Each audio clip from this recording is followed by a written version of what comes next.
Far East Broadcasting Company Philippines, in partnership with Green Hills Christian Fellowship Ortigas, bring you a message from the Word of God. Together, let us know Christ and make Him known. Allow me to read through Psalm 150. And let's pray by reading this psalm. Praise the Lord, the psalmist said. Praise God in His sanctuary. Praise Him in His mighty heavens. Praise Him for His mighty deeds. Praise Him according to His excellent greatness. Praise Him with trumpet sound. Praise Him with lute and harp. Praise Him with tambourine and dance. Praise Him with strings and pipe. Praise Him with sounding cymbals. Praise Him with loud clashing cymbals. Let everything that has breath praise the Lord. Praise the Lord. And the people of God said, Amen. Luke chapter 6 verses 46 to 49. Ito ang banal na salita ng Diyos. Tayo po'y magbigay galang at tayo tumayo sa ating pagbabasa ng kanyang banal na salita. Luke chapter 6 verses 46 to 49. Why do you call me Lord, Lord, and not do what I tell you? Everyone who comes to me and hears my words and does them, I will show you what he is like. He is like a man building a house who dug deep and laid the foundation on the rock. And when the flood arose, the stream broke against that house and could not shake it, because it had been well built. But the one who hears and does not do them is like a man who built a house on the ground without a foundation. When the stream broke against it, immediately it fell, and the ruin of that house was great. Pagpalain po ng Panginoon ang kanyang salita sa ating mga puso't isipan. Tayo po ay saglit na manalangin. Panginoong Diyos na makapangyarihan sa lahat, kayo po ang gumabay sa aming pag-aaral ng inyong salita ngayong hapong ito. Bigyan niyo ng linaw ang aming mga pag-iisip at buksan ninyo ang aming mga puso upang kami ay makaunawa at sumunod sa inyong mensahe sa amin para sa hapong ito. Ito ang aming samot dalangin sa pangalan ni Jesus. Amen. Maaari na po kayong maupo.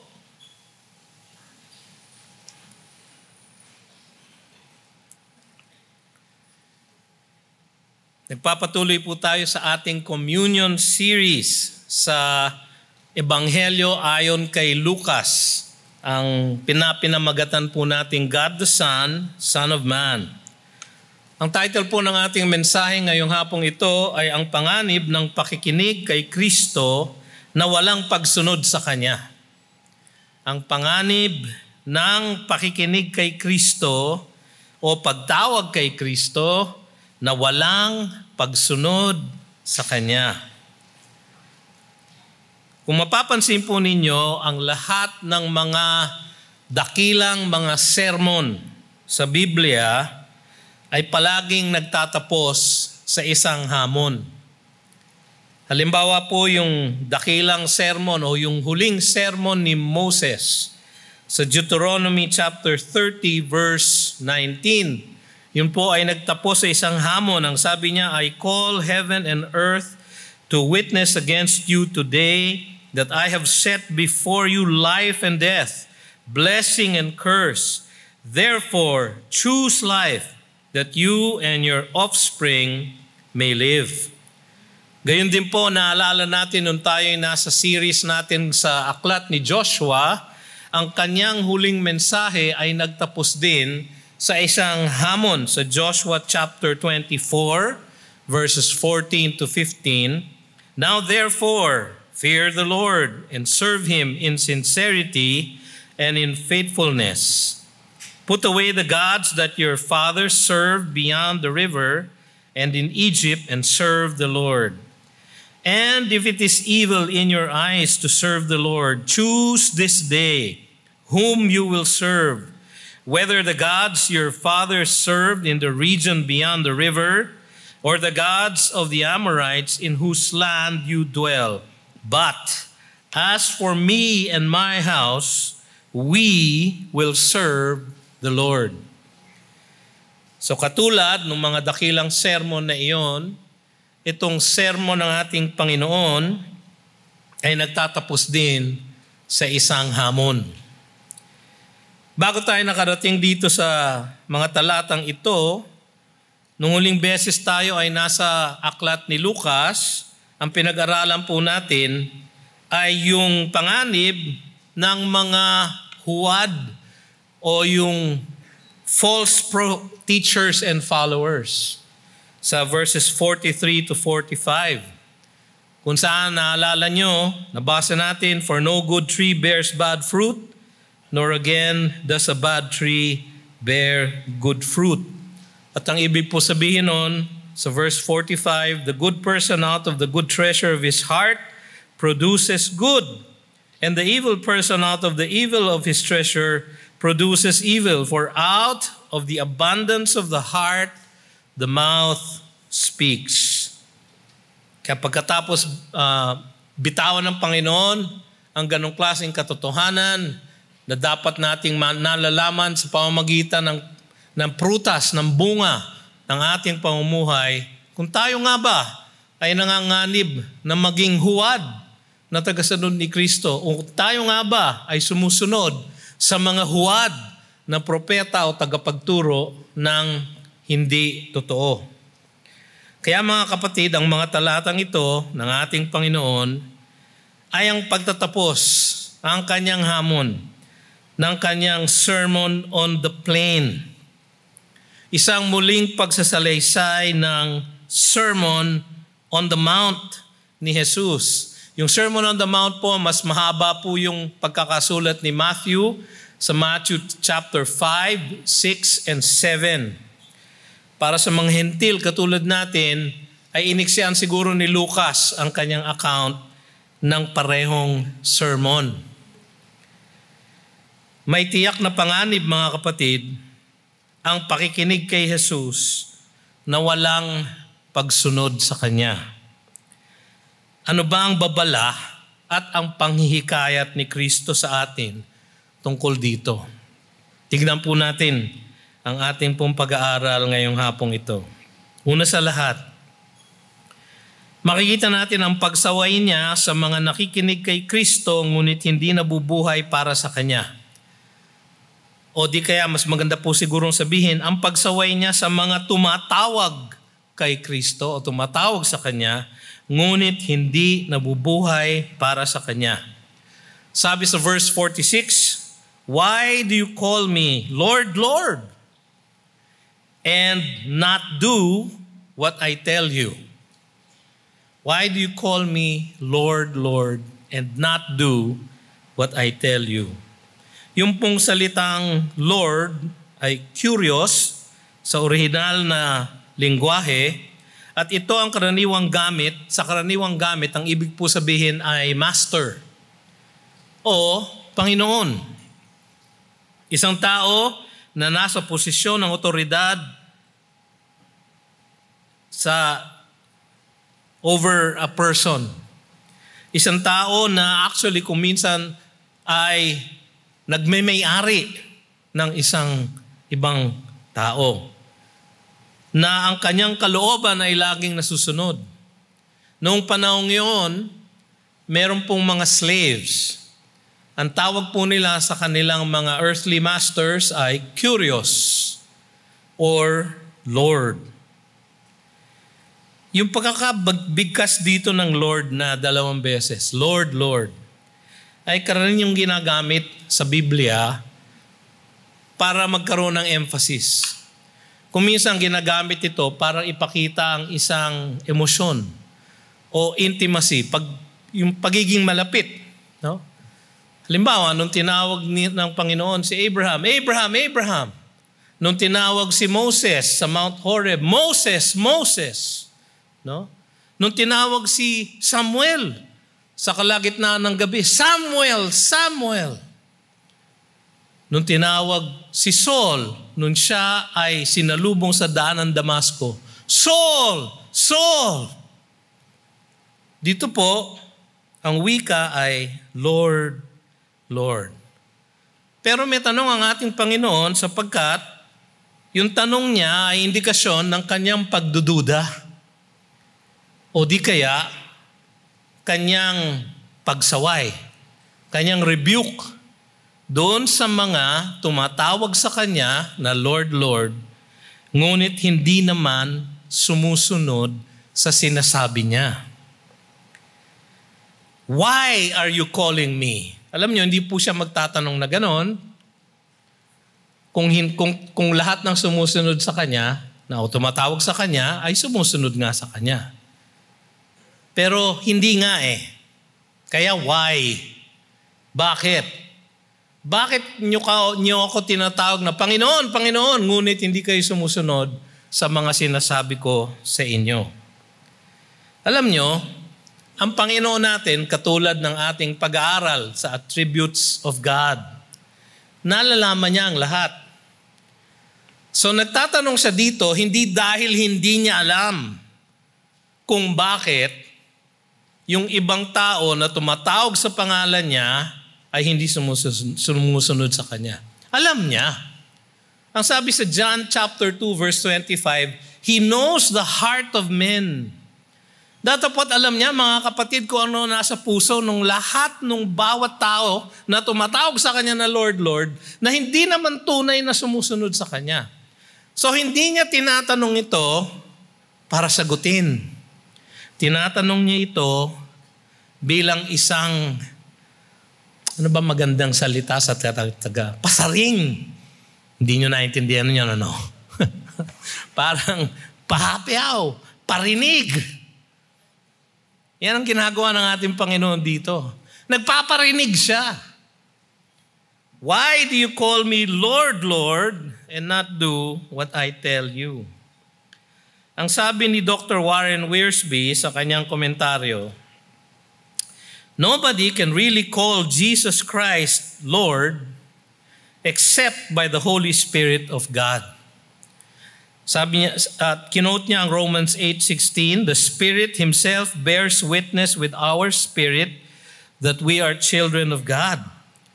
Ang wika din sa 1 Corinthians 12:3, therefore I want you to understand that no one speaking in the Spirit of God ever says Jesus is accursed. And no one can say Jesus is Lord except in the Holy Spirit. Ang wika pati ni Dr. Wiersbe, if Christ is in our hearts, then our mouths must confess Him as Lord.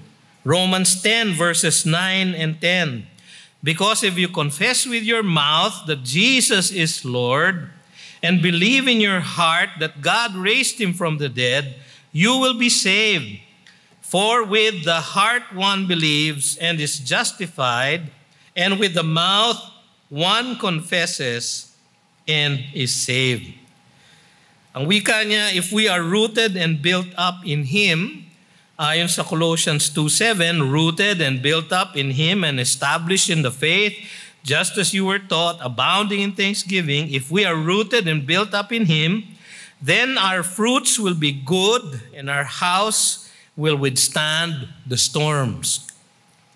We may have our faults and failures, but the steady witness of our lives will point to Christ and honor Him. Yun daw pong tunay na tumatawag kay Jesus na Panginoon. Hindi natin matatawag siyang Panginoon kung hindi tayo bibigyan ng kapangyarihan ng diwang banal. You cannot say Jesus is Lord unless empowered by the Holy Spirit. Kung hindi tayo binibigyan lakas ng Espiritu, kung hindi binago ng Espiritu ang ating puso, kung hindi binago ng Espiritu ang ating pag-iisip, hindi natin siya pwedeng tawaging Lord at maging totoo. Yun ang sinasabi niya dito. Sabi niya, you do not do what I tell you. Ano kaya yung what I tell you? Naku, marami po yun. Yung what I tell you po ay isang reference sa buong, siguro dun sa buong sermon niya na ito. Yung laman ng sermon on the plain na kanyang isinermon sa marami na sumusunod sa kanya. Na isang pagpapala ang maging mahirap, gutom at umiiyak at inuusig. As long as you are in Christ. Kasi ang sabi niya na sa Luke 6:20-23, your reward is great in heaven. Kakaiba. Sabi niya, masaya, blessed, pinagpapala. Ang naghihirap sa kanilang espiritu, ang gutom para sa katuwiran ng Diyos, ang umiiyak dahil sa kanilang pagiging makasalanan at dahil dito sila inuusig. Sila ay mayroong great reward in heaven. Yung pong isang tinuro niya dito sa sermon na ito. Na yung mga na kay Kristo Jesus ay dapat umiibig sa kaaway. Di ba yung pinag-aralan natin to? Umiibig sa hindi kaibig-ibig. Nagmamahal, pinananalangin yung mga umuusig sa kanila at yung nagsasalita ng masama tungkol sa kanila. Ipinananalangin. Di ba nung ating inaral natin to, parang nagulat po tayong lahat. Nako, parang wala yatang ganyan sa atin. Oo nga po. Wala nga pong ganyan sa atin. Kung hindi po tayo tunay na kay Kristo Jesus, hindi tayo makaiibig ng katulad niya. Bakit? Sapagkat tayo na hindi kaibig-ibig, inibig niya. Tayo na palaging palaban sa Kanya, niligtas niya. Tayo nakarumal-dumal sa Kanyang paningin, ibinigay niya ang Kanyang buhay upang tayo ay maligtas. At hindi lang yon. Inutusan niya ang Kanyang Espiritu upang kumilos sa ating mga puso't isipan, upang tayo ay magkaroon ng pananampalataya, upang tayo ay manalig sa Kanya. Ganon po ang tunay na pag-ibig. Ang sabi ni Jesus, why do you call me Lord, Lord, and not do what I tell you? Meron po talaga, alam po ni Jesus na hindi lahat ng tumatawag sa Kanya na Panginoon ay tunay niyang disipulo. In fact, sa John chapter 6, pagkatapos niyang ituro yung Kanyang discourse on yung eating my flesh and drinking my blood, no? Kung sino man ang kakanin ang aking kalamnan, kung sino man ang iinumin ang aking dugo, siya ay magkakaroon ng buhay na walang hanggan. Ang ibig lamang niyang sabihin, kung sino ang tunay na tatanggap sa akin at gagawin akong bahagi ng kanilang buhay, siya ay magkakaroon ng buhay na walang hanggan. Napaka-dramatic po nung image na Kanyang ipinakita sa kanila. Kaya ang sabi sa John chapter 6, and many no longer followed Him. Noong una, libo-libo ang sumusunod sa Kanya, ngunit alam niya na marami sa kanila ay tumatawag sa Kanya ng Lord, Lord, pero hindi naman nais sumunod sa Kanyang mga kautusan. Meron pong parallel passage ito sa Matthew chapter 7, verses 21-23. Doon po mas nakakatakot ang Kanyang sinabi. Babasahin ko po sa inyo. Not everyone who says to me, Lord, Lord, will enter the kingdom of heaven, but the one who does the will of my Father who is in heaven. Tapos pakinggan niyo yung susunod. On that day, many will say to me, Lord, Lord, did we not prophesy in your name? Hindi ba't nag-sermon ako para sa inyong pangalan? Hindi ba't ako'y naging pastor at misyonero? and cast out demons in your name, and do many mighty works in your name? Anong sagot niya?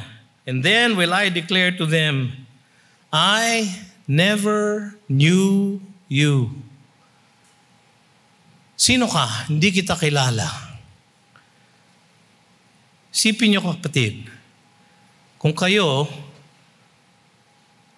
ay mapunta na sa pintuan ng langit at sa inyong pagpunta roon at pagharap sa Panginoon, ang sasabihin, ang inaasahan ninyo, welcome, my good and faithful servant. Tas ang wika sa inyo ng Panginoon, sino ka? I never knew you. Away from me, sabi niya, you workers of iniquity. Nakakatakot po yun, ano? Yun po ang sasabihin niya sa lahat ng tumatawag sa kanya ng Lord, Lord.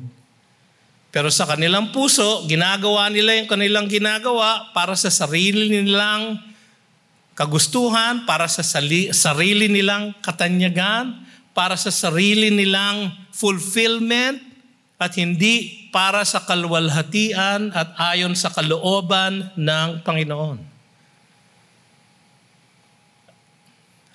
Alam niyo mga kapatid, malinaw dapat dito sa atin na obeying the Lord does not save you.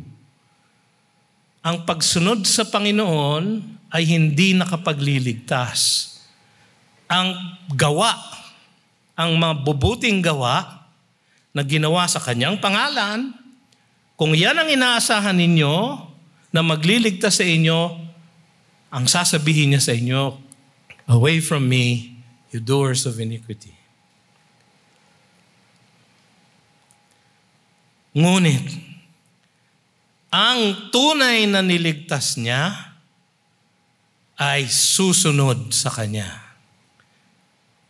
Ang nagsasabi na sila ay niligtas niya, ngunit hindi nagpapakita ng pagsunod sa kanilang buhay, ay hindi tunay na ligtas. Paano ba tayo naliligtas? Ang sabi ng Biblia, you are dead in your trespasses and sins in which you were. Sabi sa Ephesians 2:1, you are dead.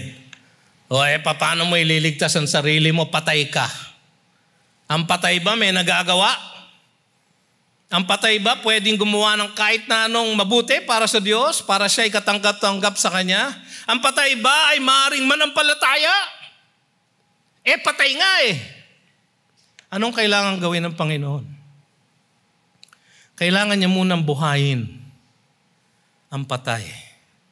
Kaya't ang tunay na ligtas ay yung kanyang binuhay na maguli sa kanilang kalooban, binigyan ng pananampalataya, at yung pananampalatayang yon ang kanilang ginamit upang manalig kay Jesus.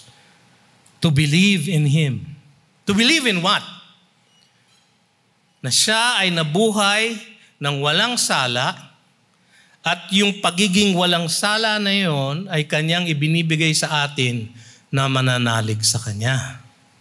Na siya ay namatay sa krus na walang sala upang pagbayaran ang kasalanan natin laban sa Kanya. Yun ang ating pinaniniwalaan.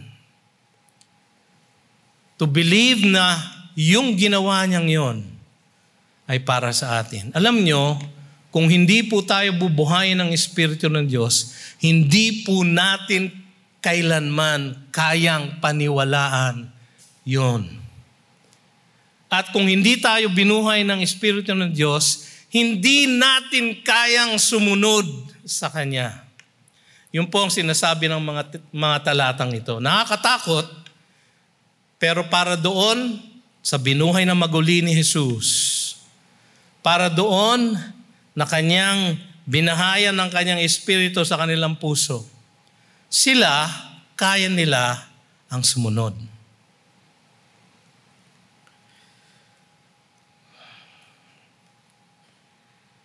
Pangalawa, Pagkatapos niyang ibigay ang pagsaway sa mga tumatawag sa kanya, ngunit hindi naman sumusunod sa kanya, kinuwento niya ang pagpapala sa mga nakikinig sa kanya at sumusunod sa kanya. So meron siyang binigay na parable sa verses 47 to 48. Everyone who comes to me and hears my words and does them, I will show you what he is like. He is like a man building a house who dug deep and laid the foundation on the rock, and when the flood rose and the stream broke against that house and could not shake it because it had been well built. Merong isang positibong larawan na binigay si Kristo Jesus nung taong kanyang dinodrawing dito. Ang sabi niya, everyone who comes to me,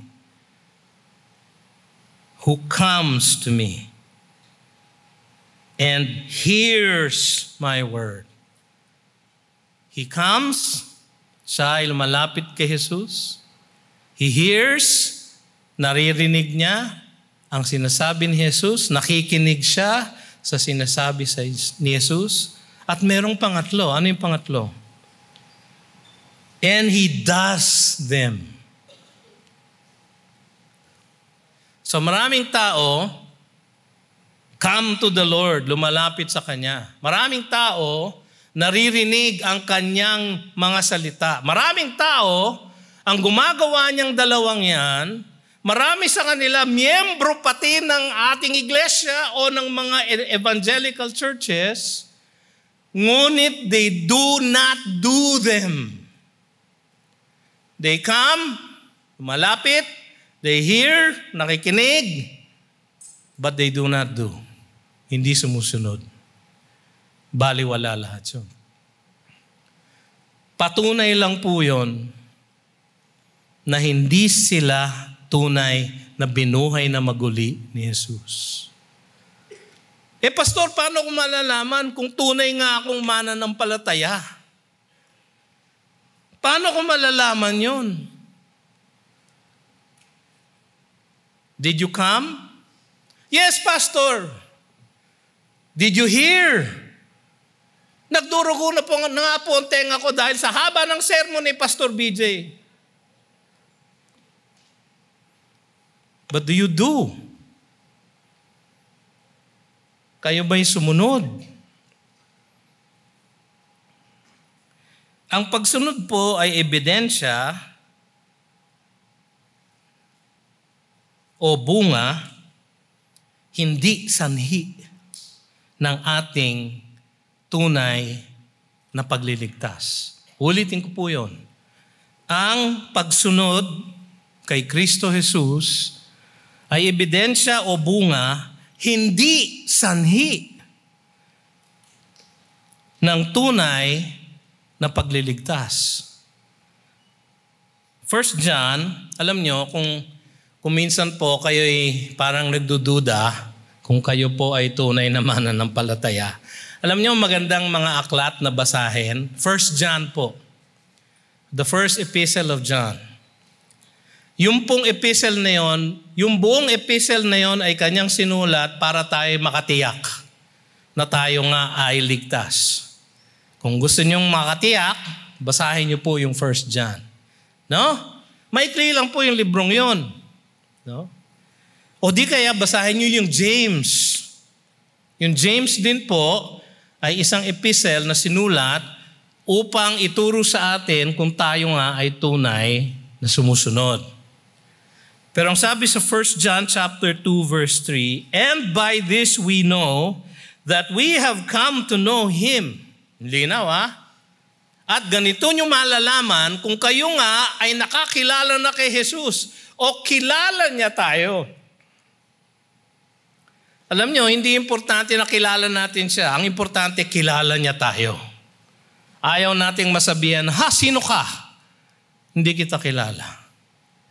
Anong sabi sa 1 John 2:3? And by this we know that we have come to know Him if we keep His commandments. if we keep His commandments. Ang buhay ba ninyo ay merong pattern na pagsunod kay Kristo? Hindi perfect, pattern lang po. Hindi perfect, progress lang po. Hindi yung nananatili kayo sa isang pattern ng pamumuhay na palaging tumutuligsa sa kanyang kalooban. Kailangan masunod muna ang kalooban ninyo, hindi yung kalooban niya. Pagka ganun po, naku, baka hindi po kayo tunay na mananampalataya. Saan pa, Pastor? John 14:15. If you love me, you will keep my commandments. John 15:10. If you keep my commandments, you will abide in my love, just as I have kept my Father's commandments and abide in His love. In John 15 po, ang sabi doon, kapag tayo'y nakadikit lang, nakakabit lang sa tunay na vine, si Kristo Jesus, ang lahat ng nutrients ng vine na iyon ay mapapasa atin. Ang kalakasan, ang pagsunod, ang katuwiran. Yung po ang tanda na tayo nga ay tunay na ligtas. Alam niyo, ang mahirap sa atin, hindi natin nakikita ang ating pananampalataya. Nakikita niyo ba ang inyong faith? Kung nakikita ninyo ang inyong pananampalataya, mabuti pa kayo. Kasi ako po, hindi ko po nakikita ang aking puso. Ang nakikita ko lang po yung bunga, yung fruit of the Holy Spirit. Love, joy, peace, patience, kindness, gentleness, self-control.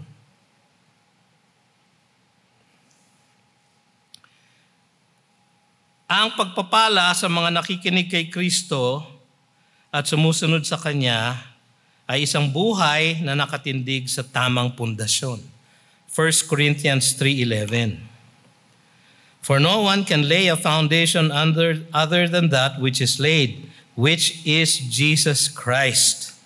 Ang sabi dito, yung foundation niya is built upon a rock. Yung pong salitang rock, hindi po si Dwayne Johnson yon, no? Yung wrestler, yung artista. Ang tawag po niya sa sarili niya, The Rock. No? Baka The Rock. No? Pagkain ng baboy. No? Pero sa Old Testament, ang rock po ay ang ating Diyos. Psalm 18:2, The Lord is my rock and my fortress and my deliverer. O God, my rock, in whom I take refuge, my shield and the horn of my salvation, my stronghold. Sa New Testament po, si Kristo po ang tinatawag na rock. 1 Corinthians 10:4. And all drank the same spiritual drink, for they drank from the spiritual rock that followed them, and the rock was Christ. Ano sinasabi dito? Nung nasa ilang daw ang Israel, hindi ba nagreklamo sila na wala silang mainom na tubig? Kaya ang sabi ng Diyos kay Moses, tapikin mo nga yung bato na yan. Actually, sabi niya, pagsabihan mo lang at may aagos na tubig. Si Moses, naasar dun sa mga pagrereklamo ng mga Israelita. So sa galit niya, hinampas niya ng kanyang staff yung rock. Pero lumabas pa rin yung tubig. Pero dahil doon, hindi siya nakarating ng promised land. Dahil hindi siya sumunod sa Diyos. That spiritual rock that followed them, that rock was Christ. Sabi sa 1 Corinthians 10:4. Sa 1 Peter chapter 2 verses 5-8, You yourselves are living stones, are being built up as a spiritual house to be a holy priesthood, to offer spiritual sacrifices acceptable to God through Jesus Christ. For it stands in Scripture, Behold, I am laying in Zion a stone, a cornerstone, chosen and precious. Sino po yun? Si Kristo Jesus po yun.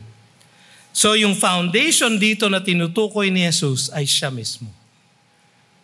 Kaya sabi niya kay Pedro, And you are Peter, small stone. And upon this rock, big stone, I will build my church. Sino yung foundations? Peter? O yung big rock? Si Christ. Ang sabi ng Reformed Expository Commentary ay ganito. The man Jesus described in his parable dug deep and laid the foundation on the rock. Building his house cost him something. Tama nga naman. Living the Christian life costs us something too. It takes discipline to work at understanding the scriptures. It takes patience to persevere in prayer. It takes courage to put sinful desires to death. It takes dedication to grow in new areas of obedience. It takes sacrifice to serve others instead of ourselves.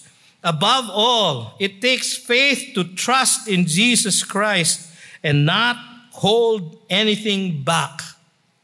Yun po ang ibig sabihin ng tao na naghukay, naghirap, at itinaguyod ang kanyang bahay sa isang matibay na foundation. Yung pong isang pagpapala. Pangalawa, isang buhay na hindi masisira ng mga unos ng buhay. Sabi sa James 1:25, but the one who looks into the perfect law, ang salita ni Kristo, the law of liberty, and perseveres, being no hearer who forgets, but a doer who acts, he will be blessed in his doing. Yung blessing po na yun, ay yung hindi siya masisira ng mga unos ng buhay. Dito sa parabola na ito na kinikwento ni Jesus, ang konteksto, ang sinasabi na yung flash flood na kanyang dinidescribe dito ay ang mga pagsubok at paghihirap sa buhay ng mga mananampalataya. Bilang mga Kristiyano, tayo ay dapat mayroong positibo at kung minsan, magandang word. May galak. May galak na attitude towards the trials na tiyak namang makakarating sa ating buhay. Ang sabi ng Biblia sa James chapter 1 verse 2, count it all joy. Count it all joy, my brothers, when, not if. When, ibig sabihin, tiyak. Count it all joy, my brothers, when you meet trials of various kinds. Iba't ibang kulay ng pagsubok. Iba't ibang klaseng paghihirap. Pastor, ganun po ba talaga ang Christian life? Opo. Kasi ganun tayo pinapatibay ng ating Panginoon. At ang dahilan dito ay para sa ating paglago at pagiging ganap. Sabi sa James 1, so we are to count it all joy. Bakit?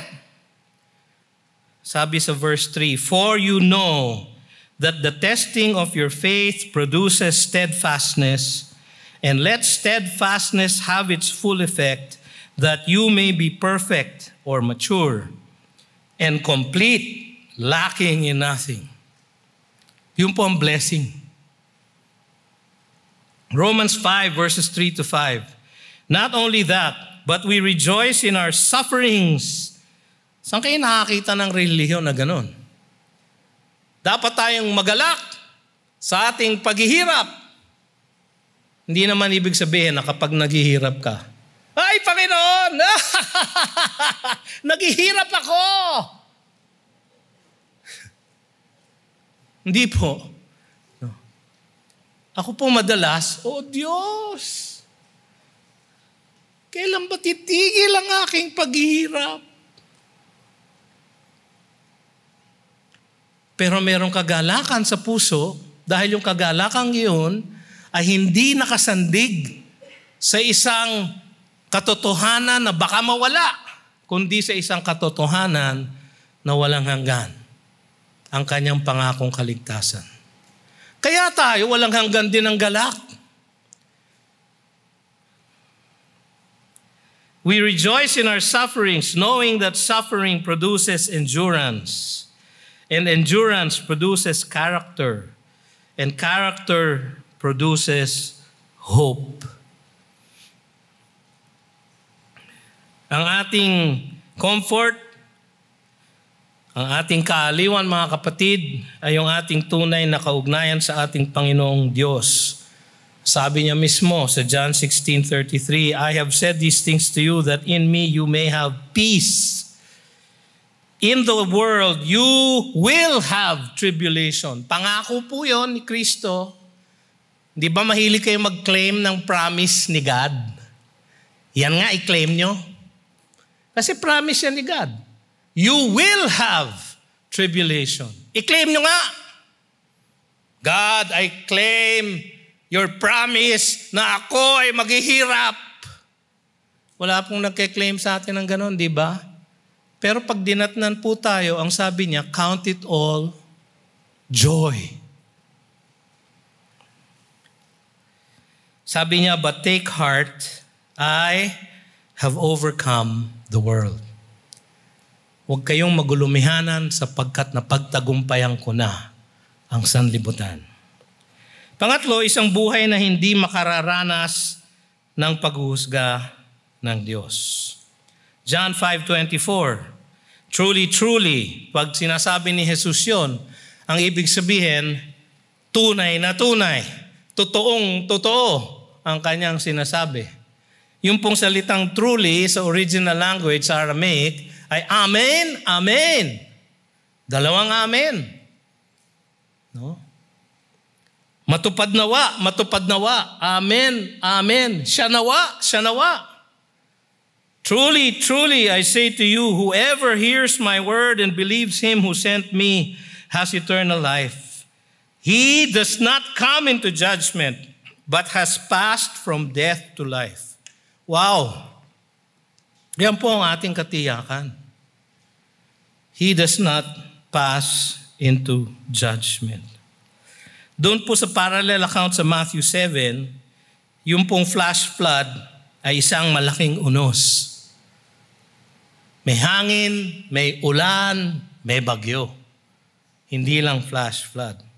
Sa konteksto doon, ang sinasuggest po noon ay ang pinaka-ultimate na unos sa buhay ng isang tao.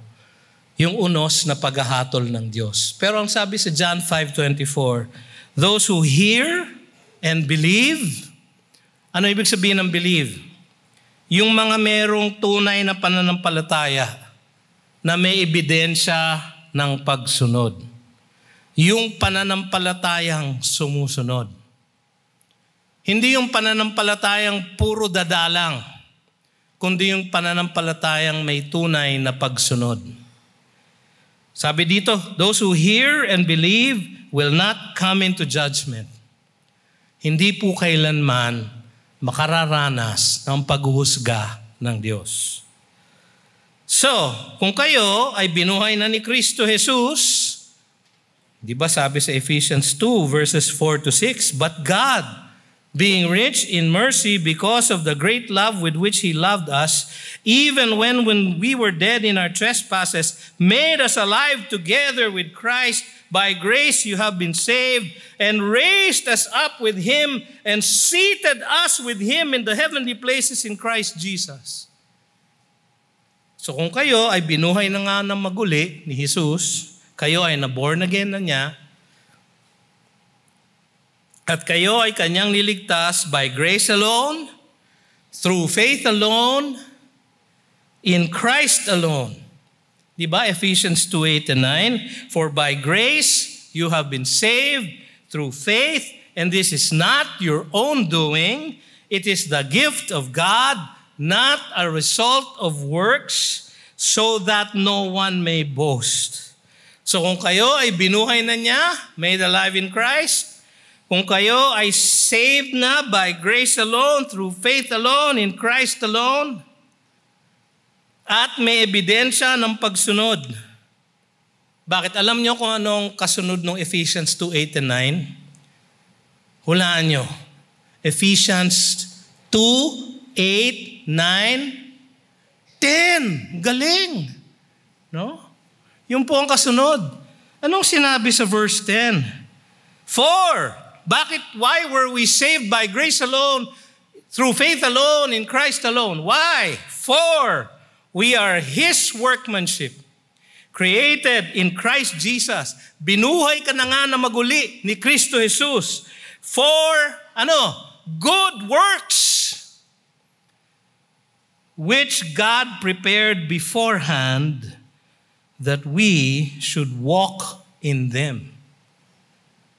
So, ang tunay na binuhay ni Jesus, ang tunay na niligtas niya by grace alone, through faith alone, in Christ alone, ay susunod sa Kanya. At dahil doon, we can be sure na hindi tayo makakarating sa paghuhukom. Hebrews 6:18. So that by two unchangeable things in which it is impossible for God to lie, we who have fled for refuge might have strong encouragement to hold fast to the hope set before us. Wala po tayong dapat ikatakot. Pero just in case na hindi pa kayo takot, meron siyang pangatlong dinescribe dito. Ang pagkasira ng mga nakikinig kay Jesus ngunit hindi sumusunod sa Kanya. Verse 49, but the one who hears and does not do them is like a man who built a house on the ground without a foundation. When the stream broke against it, immediately it fell, and the ruin of that house was great. Marami pong mga bahay na ganito ang nangasira nung nagdaang bagyong Christine. Nadaanan sila ng baha, ng rumaragasang ilog, at agad-agad, ito ay mga natangay, nasira, dahil hindi sila nakabaon sa magandang pundasyon. Isang buhay na makakaranas ng paghuhusga ng Diyos na walang hanggan. Isang buhay na makakaranas na walang pundasyon ay makakaranas ng Kanyang galit na walang hanggan. Yung buhay na walang pundasyon, kung wala tayong buhay kay Kristo Jesus, hahanap tayo ng ibang pundasyon. Una, kayamanang material. 1 Timothy 6:9 and 10. But those who desire to be rich fall into temptation, into a snare, into many senseless and harmful desires that plunge people into ruin and destruction. Ayaw natin yun. For the love of money is a root of all kinds of evils. It is through this craving that some have wandered away from the faith and pierced themselves with many pangs. Kung wala kayong pundasyon kay Kristo Jesus, maghanap kayo ng pundasyon sa kayamanang material. Hindi po masama ang yumaman. Hindi po masama ang magkaroon ng possessions. Ang mahirap po ay kung pag-aari kayo ng inyong pag-aari. If you are possessed by your possessions, iba po yun. Kasi yun, dinudiyos nyo na ang inyong kayamanan. Yung mga walang pundasyon kay Kristo Jesus, ganito ang mangyayari sa kanila. Maghahanap sila ng kapangyarihang makalupa. James chapter 3, verses 14 to 16. But if you have bitter jealousy and selfish ambition in your hearts, yan yung ambisyon na magkaroon ng kapangyarihan. Do not boast and be false to the truth. This is not the wisdom that comes down from above, but is earthly, unspiritual, demonic. Malinaw ba na masama yun? Yung pagkakaroon ng parang walang kapararakang kagustuhan na magkaroon ng kapangyarihan. Malalim yung walang kapararakan, Hindi nyo naunawaan yun. Yung walang humpay, walang hangganang kagustuhan na magkaroon ng kapangyarihan. Sabi dito, it is earthly, unspiritual, demonic. For where jealousy and selfish ambition exist, there will be disorder in every vile practice. Pangatlo, Kuminsan, ang hinahanap ng mga taong walang pundasyon kay Kristo Jesus ay katanyagang makasarili. Matthew 23:5-7, they do all their deeds to be seen by others. Huwag po kayong magagalit sa sasabihin ko po, no? Pero marami po sa atin nahuhumaling sa Instagram. Naghahanap po tayo ng pagkakataon para sa isang Instagrammable moment. Di ba? Meron tayong outfit of the day, OOTD. Kukunan ng sarili. Click. Yan ang suot ko ngayon. Nagpalit. Click. Yan naman ngayon ang suot ko. Tumingin sa sarili. Click. Ganyan pa rin ang pagmumukha ko. Pinag-aaralan pa natin ngayon yung, ano tawag nila doon? The Gen Z selfie. Alam niyo ba kung paano gawin yon? Yung nakabaliktad yung telepono nyo at kukunan nyo yung sarili nyo? The Gen Z selfie. Kaya ko pong gawin yon. Kaya lang, nakukunan ko lang yung daliri ko.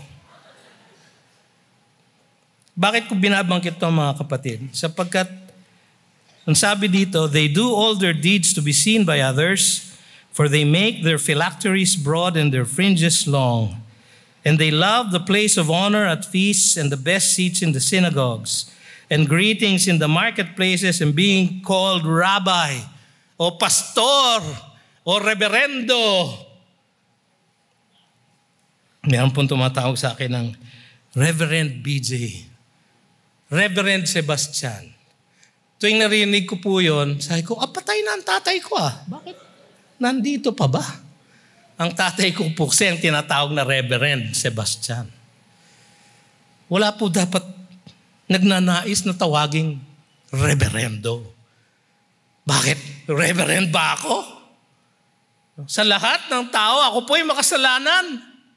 Hindi ako pwedeng tawaging Reverend. Pero meron pong nagnanais ng ganyan dahil wala po silang mayamang pundasyon kay Kristo Jesus. But you are not to be called rabbi, for you have one teacher, and you are all brothers. Mga kapatid, kayamanang material, kapangyarihang makalupa, katanyagang makasarili, kasiyahang makasanlibutan. Sabi ni Solomon, and whatever my eyes desired, I did not keep from them. I kept my heart from no pleasure, from my heart found pleasure in all my toil.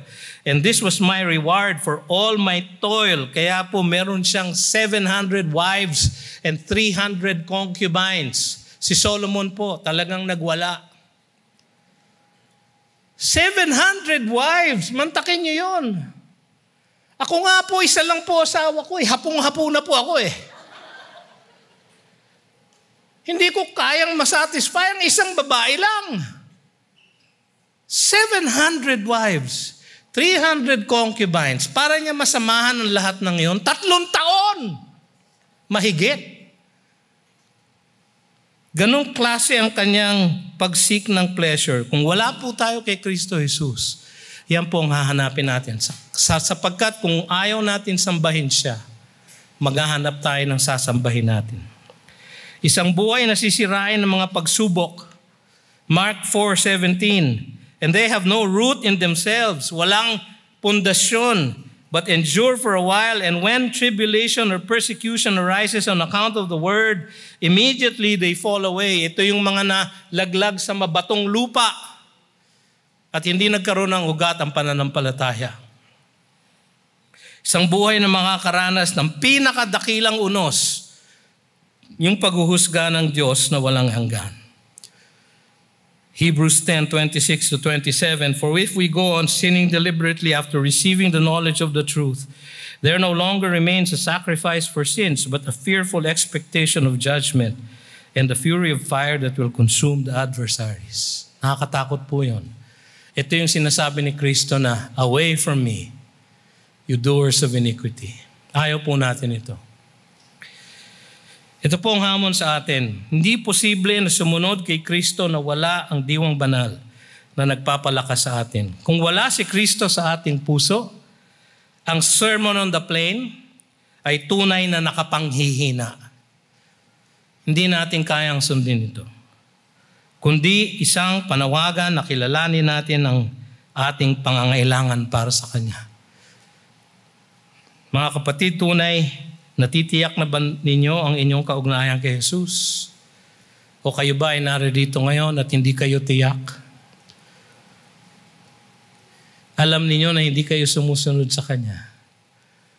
Kahit na tinatawag ninyo ang sarili ninyo na Kristiyano. Ganun ba kayo? Ganun ba estado ng inyong kaluluwa? Hindi naman huli ang lahat. Kaibigan, maaari tayong lumapit sa Kanya. Ang sabi niya sa John 14:6, I am the way, the truth, and the life. No one can come to the Father except by me. Sabi niya sa Matthew 11:28, come unto me, all you labor and are heavy laden. Alam niyo, kung hindi niyo kinikilala na kailangan ninyo ng tagapagligtas, you will not be heavy laden. You will not be heavy laden. Hindi kayo nabibigatang lubha. Ang sabi niya, come unto me, all you labor and are heavy laden, and I will give you rest. Mga kapatid, kung kayo ay tumanggap na at tinanggap nyo na ang alok na kaligtasan ng ating Panginoong Jesus, at kayo ay binuhay na niya na maguli sa inyong kalooban, saved by grace alone, through faith alone, in Christ alone, ang kanyang hapag, ang kanyang dulang ay bukas para sa ating pakikipag-ugnay sa Kanya. Saluhan ninyo kami sa Kanyang banal na hapunan. Tayo po ngayon ay maghahanda ng ating mga kalooban para sa banal na hapunan na ito. Tayo po ay mananalangin ng isang panalangin ng pangungumpisal sa Kanya. Aminin natin, mga kapatid, na tayo ay nagkulang sa ating Panginoon. Ilagak natin sa Kanyang paanan ang lahat ng ating pagkukulang sa Kanya at humingi tayo ng kapatawaran. Iyang kapatawaran naman na yan ay Kanyang ipagkakaloob dahil binayaran na ni Jesus sa krus. Tayo po ay manalangin. Panginoon, pakinggan niyo po ang mga panalangin ng aking mga kapatid, ang kanilang pangungusap sa inyo, ang kanilang mga pagkukulang. Kaming lahat po ay nagkulang sa inyo. Pakinggan niyo po ang aming pangungumpisal. You've just heard a message from the Word with Green Hills Christian Fellowship Ortigas in partnership with Far East Broadcasting Company Philippines.